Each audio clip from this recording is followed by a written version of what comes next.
There are garden gnomes as ugly as a toad that have the charm of Casanova. And at the same time, there are tall, good-looking men that are as charming as cardboard, which means that charm is something that can be learned.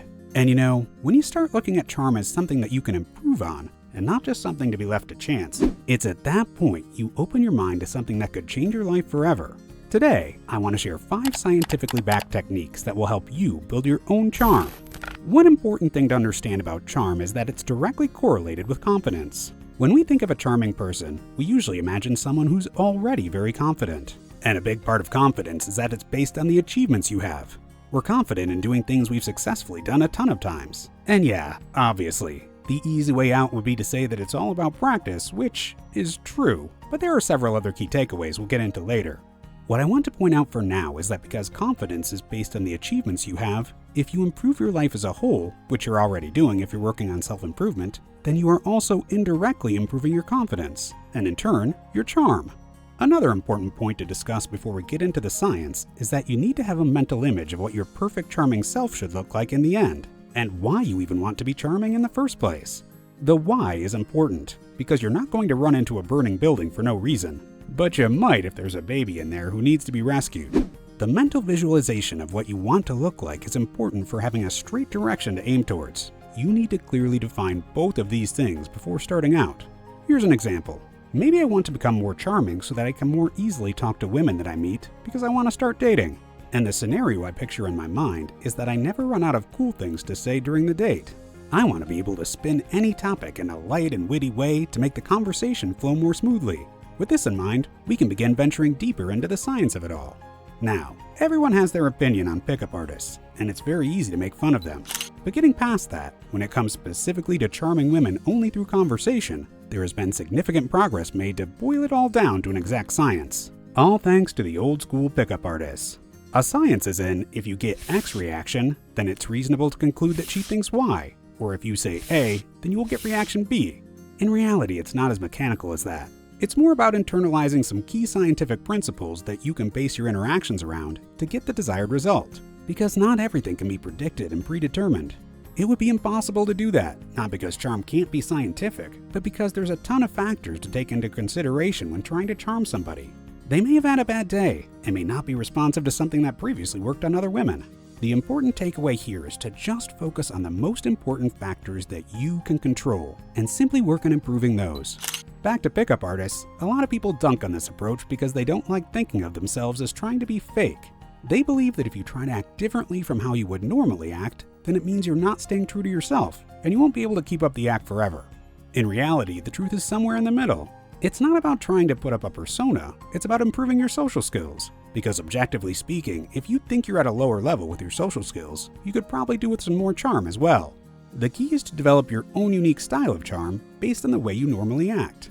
But that should be done based on some key scientific fundamentals, because if you continue to act as you normally do, you're going to get the same results you've got until now. Okay, let's get started. Here are 5 of the most important scientific principles for improving your charm. If you just keep these 5 things at the back of your head and internalize them, it'll take you a long way. Abundance mindset. Here's an example of the abundance mindset concept. If you had one chance to win $1 billion by nailing a half-court basketball shot, you'd probably be pretty tensed up. But if you had 1,000 tries, then you'd be much more relaxed, and odds are you'd hit one of those shots. One strategy smart men use to build charm in their interactions with women is that instead of arranging a single date with one woman, they meet several women and arrange several dates.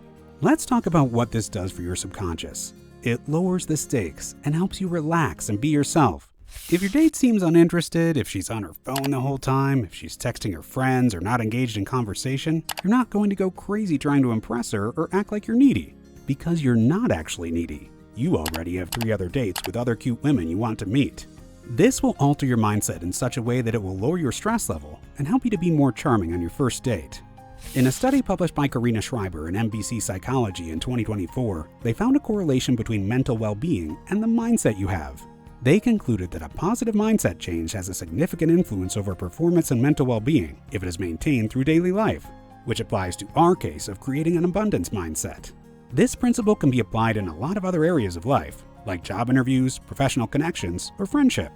If you want to perform at your best in any one meeting, you need to make sure your subconscious is in check by having several alternatives lined up. This method will make your lizard brain understand that there is nothing to worry about if something goes wrong, which will help you act in a more natural way. Having several job interviews lined up will make you more likely to charm all employers you encounter. And if you're interested in easily lining up a ton of job interviews for a career you're currently considering, then I recommend checking out our partner, Course Careers, in the description. They have amazing courses for a ton of the most popular career paths that show you all the ins and outs and everything you need to know about those careers, so you can make an informed decision and not potentially waste years of your life. You can also put these courses on your resume to show employers that you've already done your research. But what I love most about Course Careers is that their courses go into a level of detail that YouTube videos just can't accomplish. They also show you how to land a job in your chosen field without a degree. So if you're interested in changing careers or finding your next job, then I highly recommend you check out Course Careers in the description below. Okay, back to charm and dating. As I said earlier, having several options lined up can help you perform to your potential on your next meeting or date. Ironically, the best way of becoming charming is to not give it your all on the first date. Instead, you can go easy on yourself and be okay if the date doesn't go well and focus on yourself first, which leads us to the next point. Mental point of origin. This refers to whom you are more focused on. Are you focused on impressing the other person, or are you more focused on what you are getting out of the meeting or date? Well, oddly enough, science says that if you are focused more on yourself, you're also more likely to impress the other party as well. In a study published by Michael Duffner in the Sage Journal in 2013, it was found that narcissistic personality traits had a positive effect on attraction. And the same concept applies to other contexts like businesses. That's because being self-centered to a certain degree is the easiest way to exude confidence. Avoid self-deprecating jokes and the phrase, "I'm so stupid," and don't be shy to show off your skills, talents, and accomplishments. It will go a long way to make you more charming. Also, remember that your interactions aren't just one-sided. You're trying to find out if your date or the company you're interviewing with is the right fit for you. You're learning about them just as they are about you. So ask the questions that will help you decide if the person across the table is a match for your personality. And if you find out they aren't, it's okay to walk away. Our next tip is to find your unique style. What is your unique style? Are you the guy that likes approaching hundreds of women cold until he finds a match? Or are you the guy that focuses on leverage and making women pursue him instead? When thinking of your perfect charming self, do you envision being more introverted and mysterious, or more outgoing and in charge? The way you approach this journey should be colored by your personal style. That way you can remain true to yourself, while also focusing on areas that require improvement. One example of this would be the introverted business owner who started dating women who were very interested in his business. Let's move on to our next technique, overcoming anxiety. If you've done the first 3 steps, then anxiety should start becoming less of an issue. But there's still that barrier to get over when you're approaching someone for the first time. What do you do in that scenario? One technique is to start out with small steps and approach women in your life who you're already comfortable with. Take your sister, cousin, female friend, or female colleague for a walk in the park, and it will make you feel more comfortable when you take your date on that same walk. Then try to approach an acquaintance as your first date instead of a complete stranger. Overcoming anxiety is also about making your conscious and unconscious brain understand that not only do you not care about the outcome, but you don't have anything rationally to fear. Our brains are wired to fear rejection because it could result in reproductive death amongst the tribe. However, if you focus on making your brain very conscious of this, then you're going to make significant progress.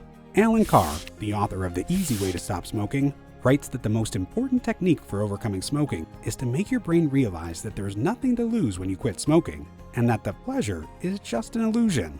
A study conducted by BMC Public Health found that the approach Carr presented in his book is 6 times more effective than normal abstinence from smoking. The same idea can be applied to building charm by overcoming anxiety too. If you can make your brain understand that there's nothing to fear, charm will become a path with no obstacles. Here's one strategy to make this happen. Think about your fear through multiple perspectives. Try to envision how the other person would feel, how your past self from 1 year ago would feel, and what you will feel 1 month after the event. What are the real-life consequences of that date or meeting not going to plan? Are there any consequences at all? My guess is probably none of them are earth-shattering or life-threatening. And we also need to remember that this is a journey of continuous ups and downs that requires constant refining and practice. Which brings us to our final point, continuous improvement and accountability. If you nail down the other fundamentals we discussed, then after that, it's all about continuous refinement and practice. You might just charm the future mother of your children without even knowing it. It also helps to have a plan to hold yourself accountable. Setting goals and checking in on them boosts your chances of taking action. So here's your first assignment. In the comment section for this video, write one action step you're going to take to boost your charm. Then, put a reminder in your phone for 2 weeks from now to come back and let us know how you did. The simple steps of setting a goal and holding yourself accountable will significantly increase your chances of success. And also, if you plan to charm your next employer, then make sure to check out Course Careers. It could be a game changer for you. Finally, if you want to be able to say that you subscribe to us when we only had 500 subscribers after we reach 11 million, then hit the like and subscribe buttons now. See you in the next video.